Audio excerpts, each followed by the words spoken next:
hak asasi manusia dalam kurung HAM. Pengertian hak asasi manusia dalam kurung HAM. Hak asasi manusia secara tegas diatur dalam Undang-Undang Nomor 39 Tahun 1999 Pasal 2 tentang asas-asas dasar yang menyatakan negara Republik Indonesia mengakui dan menjunjung tinggi hak asasi manusia dan kebebasan.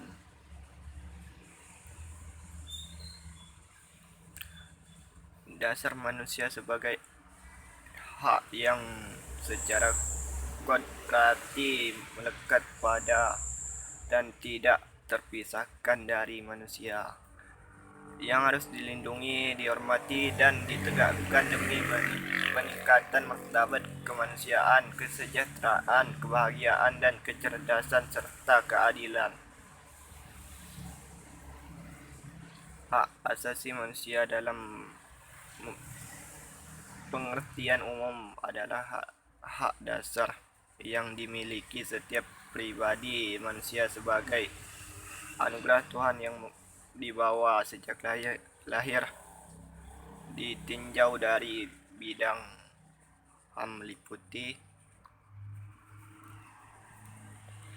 1. Hak asasi pribadi dalam kurung personal right. Contoh: hak kemerdekaan, hak menyatakan pendapat, hak memeluk agama. 2. Hak asasi politik, political right, yaitu hak untuk diakui sebagai warga negara, misalnya memilih dan dipilih, hak berserikat, dan hak berkumpul. 3. Hak asasi ekonomi, property right, misalnya hak memiliki sesuatu, hak mengarahkan perjanjian, hak bekerja. 4. Hak asasi sosial dan kebudayaan. Sosial dan kebudayaan, misalnya mendapatkan pendidikan, hak mendapatkan santunan, hak pensiun, hak mengembangkan kebudayaan, dan hak berskripsi.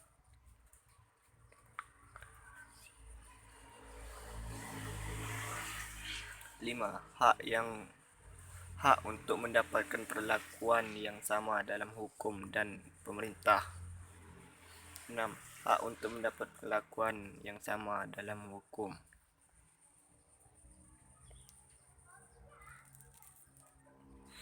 Sejarah HAM.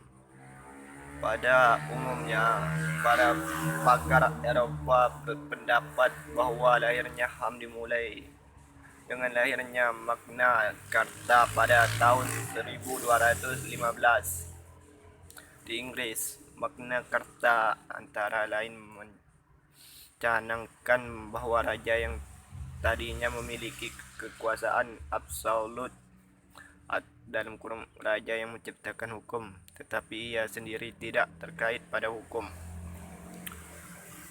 menjadi dibatasi kekuasaannya dan mulai dapat dimintai pertanggungjawaban di muka umum.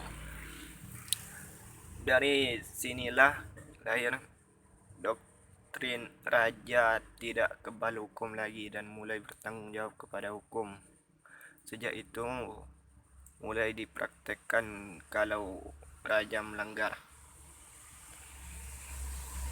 hukum harus diadili dan harus mempertanggungjawabkan kebiasaannya pada parlemen. Jadi sudah mulai dinyatakan dalam hukum bahwa raja terkait pada hukum dan pertanggungjawaban kepada rakyat. Walaupun kekuasaan membuat undang-undang pada masa itu lebih banyak berada di tangan raja,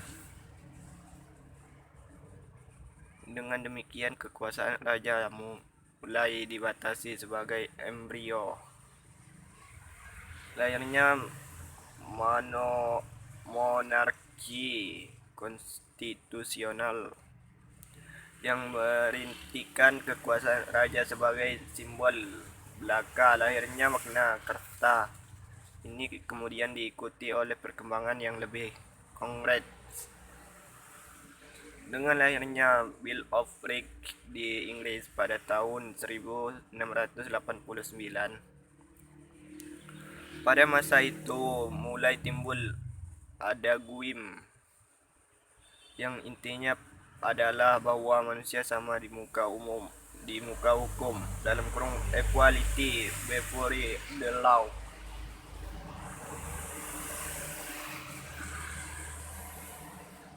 Perkembangan HAM selanjutnya ditandai dengan munculnya The American Declaration of Independence yang lahir dari paham Rousseau dan Montesquieu. Mulailah dipertegas bahwa manusia adalah merdeka sejak di dalam perut ibunya, sehingga tidak logis bila sesudah lahir ia dibelenggu. Pada tahun 1789 lahir The French Declaration, di mana hak-hak yang dimiliki yang lebih rinci lagi melahirkan dasar the rule of law. Antara lain dinyatakan tidak boleh ada penangkapan dan penahanan yang semena-mena, termasuk ditangkap tanpa alasan yang sah dan ditahan tanpa surat perintah yang dikeluarkan oleh pejabat yang sah. Dinyatakan pula presumption of innocence, artinya orang yang ditangkap kemudian ditahan dan dituduh berhak dinyatakan tidak bersalah sampai ada keputusan pengadilan yang berkekuatan hukum tetap yang menyatakan ia bersalah. Dipertegas juga dengan freedom of expression dalam kurung bebas mengeluarkan pendapat, freedom of religion dalam kurung bebas menganut kekayaan atau agama yang dikehendaki, the right of property dalam kurung perlindungan terhadap hak milik dan hak dasar lainnya. Pengelompokan HAM. 1. Hak sipil dan politik. Hak yang dimaksud di sini adalah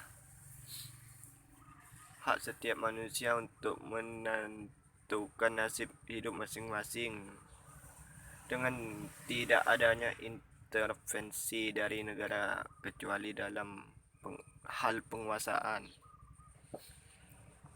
Hak untuk hidup nyaman, aman, dan tentram dengan adanya jaminan dari pemerintah negara terhadap warga negaranya.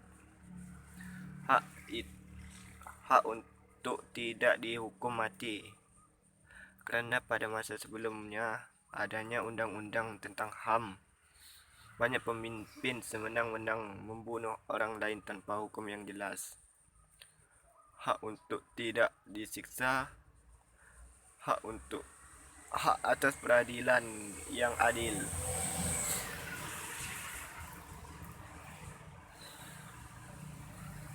Dua, hak ekonomi, sosial, dan budaya.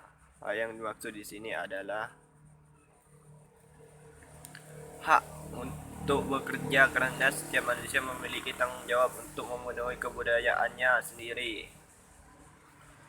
Hak untuk mendapat upah yang sama, maksudnya bahwa tidak boleh ada diskriminasi dalam pemberian upah yang sesuai kemampuan. Hak atas kesehatan dan perumahan. Hak pembangunan. Hak yang dimaksud di sini adalah hak untuk mendapatkan rumah yang layak, hak untuk memperoleh lingkungan yang sehat, hak untuk mendapat layanan kesehatan yang layak.